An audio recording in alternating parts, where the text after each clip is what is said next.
Hello, my name is Berthiller. I'm a professor at the University of Natural Resources and Life Sciences, Vienna in Austria. And it's a pleasure to be here with you today. What I want to share with you is how we are able to determine mycotoxins, but also the masked and their emerging forms using liquid chromatography coupled to tandem mass spectrometry. So to start with, let's have a look at the very general scheme of how we are able to determine any kind of food contaminants. First of all, we have to start with sampling. And I cannot stress the importance of sampling enough. It's really crucial that we get a homogeneous sample, and sampling really is the major source of error. Once we have a homogeneous sample of, let's say, cereals, we can mill them and extract them. Typically, this is done with a mixture of water with some organic solvents. Afterwards, we have some sample preparation steps like solid phase extractions or immunoaffinity chromatography, or we can opt to just dilute the sample and move on. And what we do have as methods available in general to determine mycotoxins are either rapid methods, very often those are antibody-based methods like ELISA or lateral flow devices, or chromatographic methods. When we look at what has been used, or rather what has been published over the last 50 years since aflatoxins were discovered, we see that in the 1970s, the only methods available to us were really thin layer chromatography methods. But over the years, those methods changed. So you see in the 1980s, there have been lots of other chromatography methods like HPLC, but also GC methods introduced. And there was a rise of antibody-based methods, most likely or most prominently with ELISA. In the 90s, this trend continues to get rid of thin layer chromatography more and more. And you see the first liquid chromatography mass spectrometry methods, which are shown here in red, arising. And the proportion of LCMS method really constantly increases over time, making this the most prominent and most powerful method nowadays to determine mycotoxins. So coming back to our scheme of general mycotoxin determination, how do we do it using liquid chromatography tandem mass spectrometry? Again, we start with sampling. We need to have a homogeneous sample to work with. We mill those samples in household or laboratory mills. We extract it, and the solvent we use in our lab is a mixture of acidified acetonitrile water. We shake the sample for some 90 minutes on a rotary shaker. And then we completely skip any sample preparation step other than just diluting that sample. And that is something that is allowed because we have an extremely selective detection method. We have a mass spectrometer, which is extremely selective, and therefore we can avoid to have selectivity in our sample preparation step. So finally, we use this setup. We use an Agilent 1290 series UHPLC system coupled to a tandem mass spectrometer from SciEx. How does those instruments actually work? Let's start with the HPLC system. Most of you are familiar with that system. It is liquid chromatography, so we use liquids as solvents, and we have a stationary phase, which very often is a C18 reversed phase column. So those columns have a they are filled with particles with a very small size, like 5 micrometer in diameter or even less. So there is a lot of back pressure that is generated when we try to push our liquid through our analytical column. That is why we need pumps.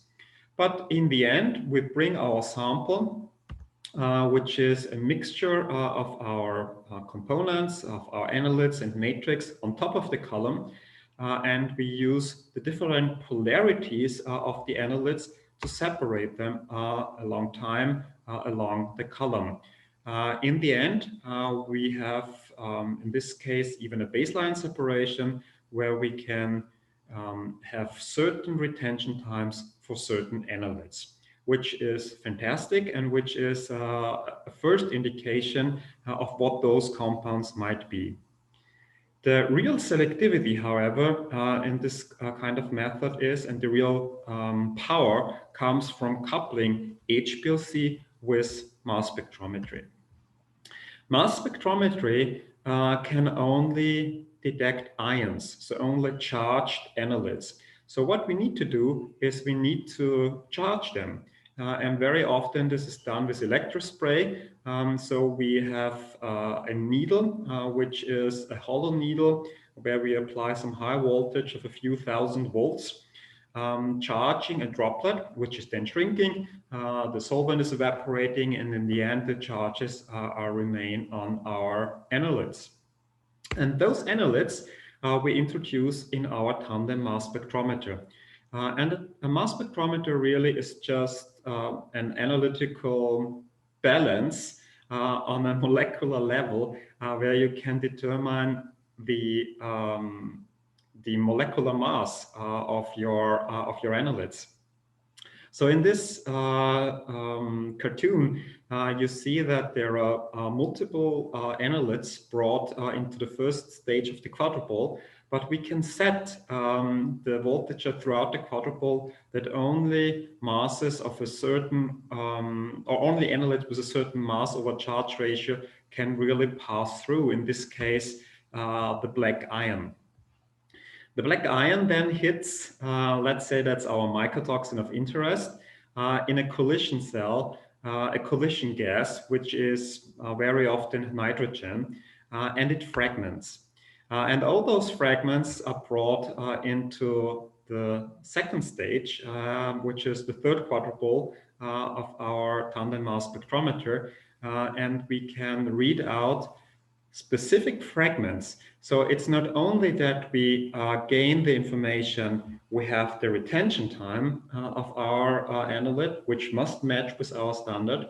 We have the molecular mass, which must match with our analyte, but also we fragment that very, very specifically. So we break down the molecule to smaller pieces, which all of them have again, a very characteristic mass, which we can read out.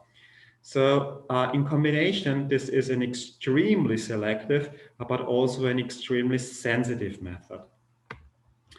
Another advantage is that it's also a rather fast method, because we can, what is indicated here, we can monitor one such transition, so a transition from one mass to a fragment very, very quickly. So let's just say we need 10 milliseconds. So we monitor the mass of, let's say, deoxynivalenol to its fragment for 10 milliseconds. And the next 10 milliseconds, we monitor the mass of aflatoxin B1 to its fragment. The next 10 milliseconds of zearalenone to its fragment. So within 1 second, we can analyze easily 100 mycotoxins. And this is enough that each second we get a data point, which is in the end defining a peak shape. So we can squeeze in 100 mycotoxins in a single method. Sometimes even that number is not high enough. Sometimes we would like to measure several hundred of food contaminants or mycotoxins. So what we then have to do is we are not monitoring each transition over the whole chromatogram, but in specific time fragments where they elute. And this allows us to increase the number of analytes that we can measure up into the thousands. I promised that I will tell you also a little bit of masked mycotoxins, and not only of mycotoxins. And the common link throughout this presentation is that also masked mycotoxins we can easily determine using liquid chromatography mass spectrometry. But what are masked mycotoxins? What you see here is a maize plant, and that maize is growing on the field, and it is contaminated with a fungi. Let's say Fusarium graminearum, which is producing deoxynivalenol. What happens is that in order for the toxin to be effective, this toxin has to be taken up by the plant cell. It is transferred into the plant cell, which is a living organism. So the plant tries to defend itself against the fungal invasion, and it does so by detoxifying its mycotoxin. And one of the most prominent reaction that is going on is the addition of glucose by certain glucosyl transferases. Making deoxynivalenol, in this case, to a non-toxic compound, which is deoxynivalenol 3-glucoside. And this is typically stored in the big waste bin of the plant cell, which is the vacuole, where it's removed from the cytosol and where it remains. So this is a very common reaction that has taken place in all plants. And to give you an example, another example of just how capable plants are to convert xenobiotic toxic substances to non-toxic metabolites. This is an example or a study that we did some 15 years ago already. And it all started with zearalenone, which of course is an estrogenically active mycotoxin. It's a xenoestrogen. But when we add that compound, zearalenone, to one plant, which in our case was a model plant, Arabidopsis thaliana, and we let the plant grow for 24 hours in that liquid medium containing zearalenone. After 24 hours, we removed the plant, we grinded and extracted the plant, and we measured again using liquid chromatography mass spectrometry what we can find. So we found that only 3% of the added zearalenone was recovered. So some 97% have been metabolized to something else. And we found in total some 16 metabolites that were formed, including alpha and beta zearalenol, their glucosides, sulfates, but also further addition of multiple glucoses like D or 3-glucosides or malonyl glucosides. So this was really a rise in what we know in masked mycotoxin and how many compounds can be formed from one mycotoxin.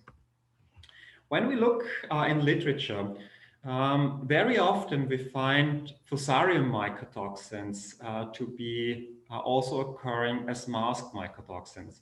And the main reason, I guess, is that Fusarium is growing on the field where it encounters a living plant which is metabolically extremely active. Compare that when something happened during storage, when the grains are not dead, but very, very slow in their metabolism. So it's very unlikely that too much metabolites will be formed. But from all those toxins that we see here, many of which are type A or type B trichodesins, we have discovered glucosides of all those compounds. So each red dot you see here represents a masked mycotoxin. We have also seen sulfates, acetates, or other conjugated products that is really increasing the number of masked mycotoxins that we know almost every week. So where's the problem with that? So I told you before that plants detoxify mycotoxins by adding a glucose, making them inactive, which is fantastic. The problem is that humans or animals are then eating those plants. And what could happen is not so much the intrinsic activity of the masked mycotoxin, because that is also for humans or animals rather non-toxic. But during our digestion, what could happen is that the glucose is cleaved by certain gut bacteria, releasing the mycotoxin, hence also the name masked mycotoxin, and increasing the mycotoxin burden in an individual. We have a couple of toxicological tools to monitor those effects. And what we used is an animal which is extremely similar to the human, as shown in this very, very famous picture from Leonardo da Vinci, which is slightly modified. So we used piglets to test one masked mycotoxin, deoxynivalenol 3-glucoside, and its toxicity. What we found is that this is the control group. And I just show you the urine. If you administer administer DON to a piglet, you recover about 80% of it in urine. Some of which is unmetabolized DON, and a certain percentage is its glucuronate, which is the urinary biomarker also used for humans.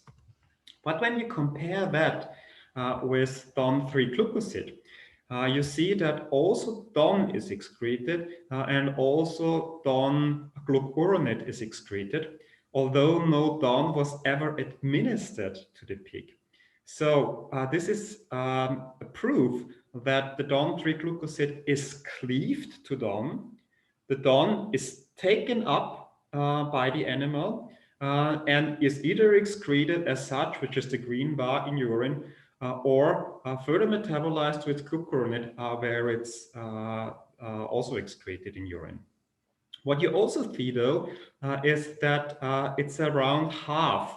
And the reason for that is that the cleavage of the masked mycotoxin takes place in the hindgut, so rather late, where the gut is no longer as capable of taking up the compounds into the blood. And thus, from this single experiment, it is proof that deoxynivalenol 3-glucoside in pigs is toxic to pigs because it has the same toxicity as DON, but it only appears at half of its rate. So very roughly saying the toxicity is about half of that of DON. What the European Food Safety Authority back in 2017 did is coming up with looking at masked mycotoxin, especially at deoxynivalenol. And what they stated is it's pretty much the same as what you have seen for DON 3-glucoside with the 3-acetylated and 15-acetylated form, all of which are cleaved in the human body, and DON is liberated. So what the EFSA did is they come up with a daily tolerable intake of deoxynivalenol before, which was 1 microgram per kilogram body weight in day, and they expanded this TDI value for DON for the sum now of DON, 3-acetyl, 15-acetyl DON, and DON 3-glucoside. Basically saying those 4 compounds have the same toxicity because no matter in which form they're taken up, they are cleaved anyway in the human, and DON is released. The other two compound classes I briefly want to mention is, first of all, emerging mycotoxins. What are emerging mycotoxins? Emerging mycotoxins are mycotoxins which are not yet regulated and very often are also not routinely determined just because of that. However, we know that many fungal metabolites, even toxic forms, are increasing in their incidence, and as such, emerging mycotoxins are defined. The other compound class I wanted to tell you about are phytoestrogens. What are phytoestrogens? These estrogenic compounds derived from plants. They are naturally occurring in plants.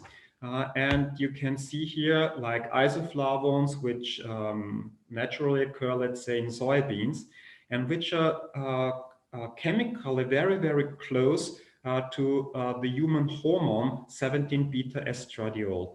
So isoflavones have estrogenic effects. And coming back to zearalenone, this is the main mode of action of that mycotoxin. It's not so much toxic, or isoflavones are barely not toxic, but all of which influence the hormone system of animals and can cause a lot of deleterious effects. So wouldn't it be great that if we would have a method that is not only looking at mycotoxins like zearalenone, but also at masked mycotoxins like zearalenone glucoside, which we know has basically the same potency as zearalenone regarding the estrogenic effects, but also phytoestrogen, which again disrupt our estrogenic balance and the hormone of an individual. And the beauty of liquid chromatography mass spectrometry is that exactly now we have those kind of methods. Biomin is offering customers a program which they call Biomin Spectrum 380, which you will hear a lot more throughout this course.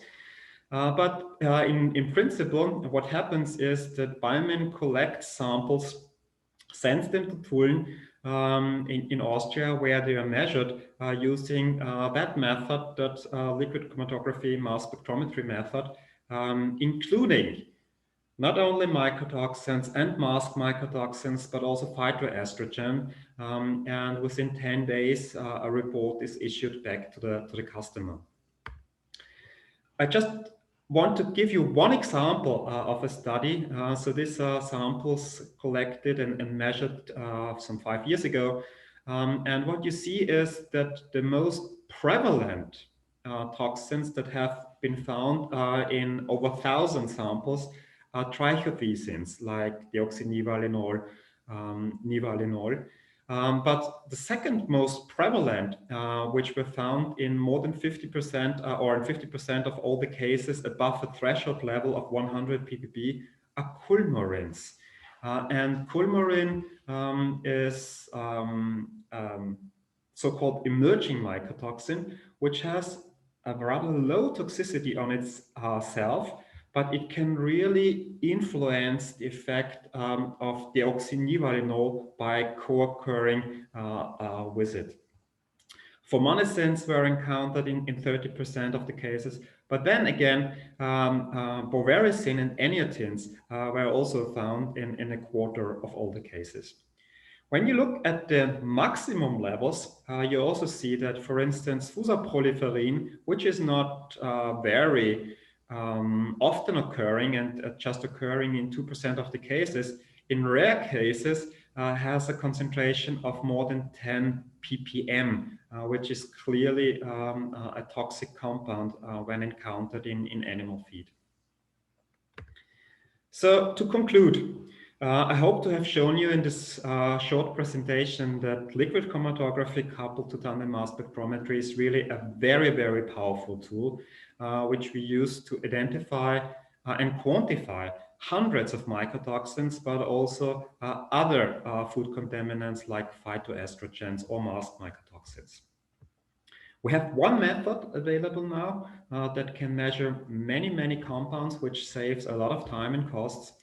That allows us really to determine the co-exposure of mycotoxin, which is not, how should I say, which is really the norm rather than the exception. It also allows us to see over time how the fungal pattern changes due to the form of different metabolites. And that is very much due to climate change. You know that also um, due to the warmer climate that we live in, fungi are spreading from the equator to the poles at a certain rate. And we are also in Austria encountering rather unusual mycotoxins like aflatoxins that we haven't seen some 10 or 20 years ago. And finally, what is another very important thing is not only to determine the full spectrum of toxic compounds in a given sample, but also to prioritize research for toxicologists. So if you are finding one compound where we know very little of it, very often and at very high levels, it would be a good idea to monitor the toxic effects of that compound. If you are more interested in masked mycotoxins, I would like to show you a book that is, I think, also 4 or 5 years old now, but it's still very much up to date, that I had the pleasure to edit together with Chiara Dall'Asta from the University of Parma, which is available at the Royal Society of Chemistry. If you are interested in a hands-on training, I hope that by next summer we will be able to provide this course again. If not, then in the year thereafter. It's a 2-week training offered in Austria at my university in my labs, where we show, let's say, mycotoxins in a nutshell, and give an overview of mycotoxin within 1 week. And the second week really focuses on liquid chromatography, mass spectrometry. So if you're interested in that, just have a look at that website. And with that, I thank you very much for your attention, and I'm available for questions, of course.